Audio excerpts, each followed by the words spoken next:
2022 के UPSC prelims में medieval India से क्वेश्चन आया। क्वेश्चन था कि हाल ही में प्रधानमंत्री ने वेरावल में सोमनाथ मंदिर के निकट एक सर्किट हाउस का उद्घाटन किया।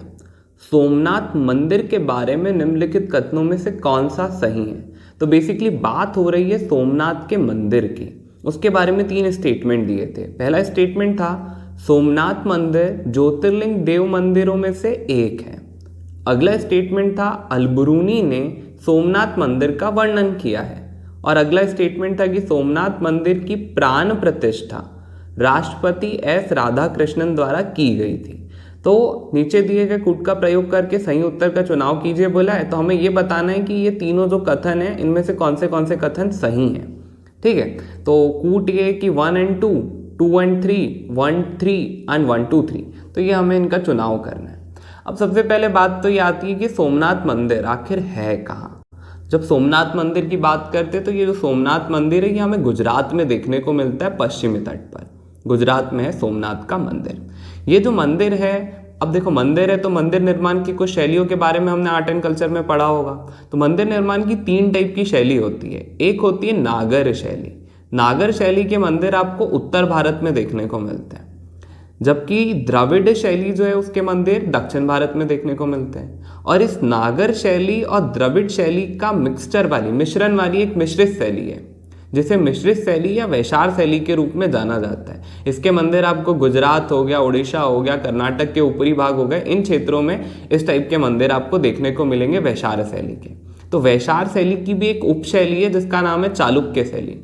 उस चालुक्य उपशैली में इस मंदिर का निर्माण किया गया है। कौन से मंदिर का? सोमनाथ के मंदिर का निर्माण वैशार शैली में बना है। पहली बात तो ये इंपॉर्टेंट हो जाती है यहाँ से। इस मंदिर के परिसर में एक बहुत फेमस स्तंभ है जिसे बाण स्तंभ के रूप में जाना जाता है। अब बाण स्तंभ क्यों कहते हैं? क्योंकि ये जो स्तंभ है ना इस तरीके का, उसमें एक बाण लगा हुआ है, ऐसा आकृति, बाण की आकृति ऐसी बनी हुई है, जिस कारण इसको बाण स्तंभ कहते हैं। ये तो हो गई इस मंदिर के बारे में जनरल बात है।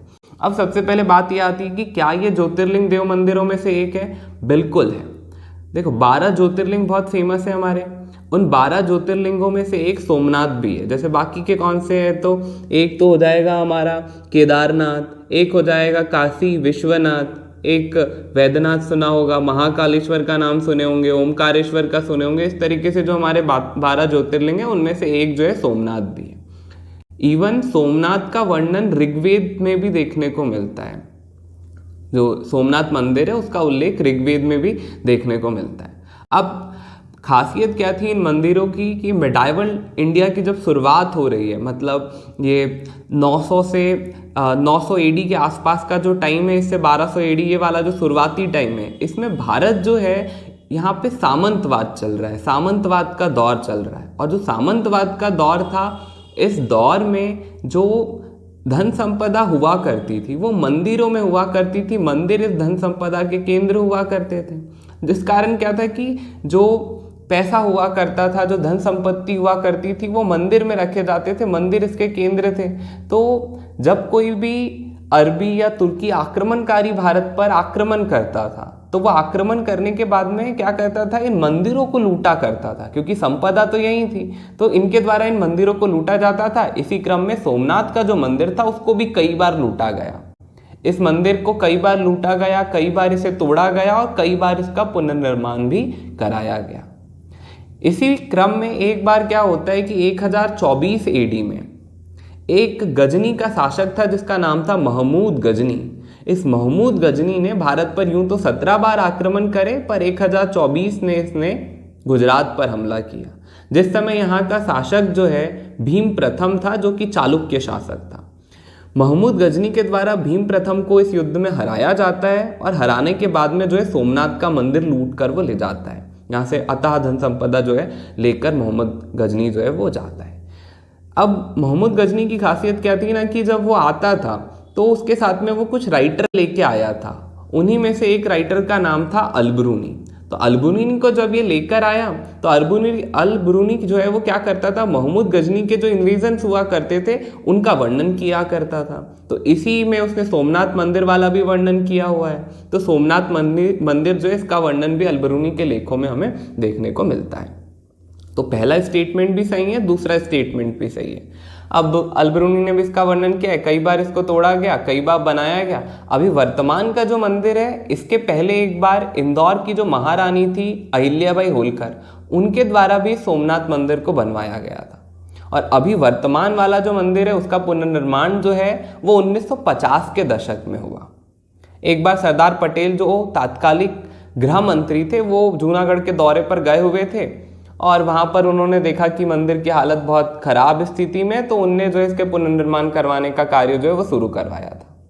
और जब मंदिर का निर्माण कंप्लीट हुआ तो तात्कालिक राष्ट्रपति जो थे हमारे राजेंद्र प्रसाद जी, उनने इस मंदिर की प्राण प्रतिष्ठा करी थी। तो डॉक्टर राधा कृष्णन ने नहीं करी थी, राजेंद्र प्रसाद जी के द्वारा जो है इसकी प्राण प्रतिष्ठा की गई थी।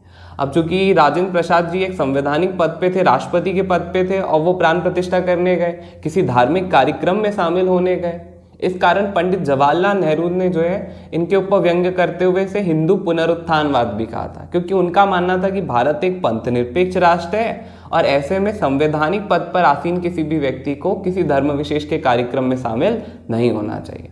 तो ये सारी बातें थी सोमनाथ के मंदिर से रिलेटेड। अगर बात करें राइट आंसर क्या है, तो अब आपको पता ही है कि सोमनाथ मंदिर ज्योतिर्लिंग देव मंदिरों में से एक है, ठीक है। अलबरूनी ने जो है सोमनाथ मंदिर का वर्णन किया है। अलबरूनी के किताब का नाम क्या है? किताबुल हिंद।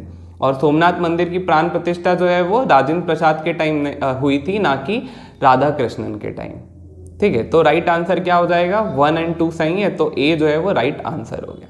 अब इसका करने का सबसे अच्छा, इसको सॉल्व करने का तरीका तो ये कि ये वाली कंट्रोवर्सी सबको पता है कि सोमनाथ मंदिर जो है इसके संबंधित में स्टोरी पता है कि सरदार पटेल और डॉक्टर राजेंद्र प्रसाद की इसमें भूमिका थी। तो अगर आपको ये पता है कि ये वाला तो गलत है, तो आप ऐसे ही आपके आंसर पे पहुंच जाते कि ये गलत है, तो तीसरा इलिमिनेट कर देते आप, एक ही आंसर बच जाता ए वाला। तो ए इज द राइट आंसर, 1 और 2 इज राइट।